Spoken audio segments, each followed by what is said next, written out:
நெல்லை மேலப்பாளையத்தில் ஹக் மக்கா ஹஜ் மற்றும் உம்ரா சர்வீஸ் அலுவலகத்தின் திறப்பு விழா நடைபெற்றது. திறப்பு விழாவிற்கு மேலப்பாளையம் அலிலியா அரபிக் கல்லூரி பேராசிரியர் ஷமாத்தர் சாத்துலி தலைமை தாங்கினார்.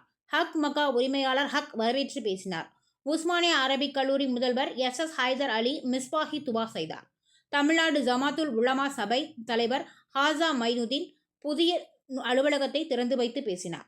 மௌலாவி முகமது வலியு நன்றி கூறினார். திறப்பு விழாவில் ஹக் மக்கா நிர்வாகிகள் ஷாஜகான், அல் ஹக், SDPI கட்சி மாவட்ட துணைத் தலைவர் சாகுல் அமித்து உஸ்மானி, திமுக மாவட்ட தொண்டரணி துணை அமைப்பாளர் ஷேக் உஸ்மானி, மேலப்பாளையம் அனைத்து சுன்னத்துல் ஜமாத் கூட்டமைப்பு துணைத் தலைவர் முன்னா முகமது உட்பட திரளானோர் கலந்து கொண்டனர்.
ஒரு பிளேட் மட்டும்